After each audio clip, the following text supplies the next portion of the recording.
আজকে হুট করে চিকেন চাপ খেতে মন চাইলো, তো হাজব্যান্ডকে বললাম একটু চিকেন চাপ বানাও, কারণ ও কাবাব চাপ আইটেম খুব ভালো বানায়।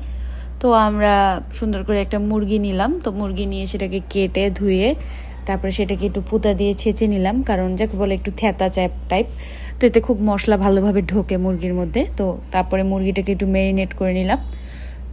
তো মুরগিতে আমরা যা যা দিলাম সেটা হচ্ছে লবণ, লেবু, হলুদ গুঁড়া, মরিচ গুঁড়া, গোলমরিচের গুঁড়া, তারপরে একটা হচ্ছে বারবিকিউ মশলা, সয়া সস, সরষের তেল, তারপরে জিরা বাটা, ধনিয়া বাটা, রসুন বাটা, আদা বাটা, পেঁয়াজ বাটা, একটু টক দই, তারপর হচ্ছে টক দই, আর সেটা দিলাম হচ্ছে একটা হচ্ছে বোম্বাই মরিচ আর মরিচের বাটা ছিল।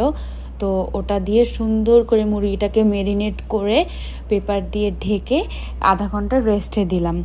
তারপরে আধা ঘন্টা পর সুন্দর করে সরষের তেল গরম করে তাতে হচ্ছে আমরা মুরগিগুলো ছেড়ে দিলাম। তারপরে মুরগিগুলো একটু উল্টিয়ে পাল্টিয়ে নেড়ে ঢাকনা দিয়ে ঢেকে দিলাম একটু কুক হওয়ার জন্য। তারপরে আবার ঢাকনা দিয়ে দিলাম।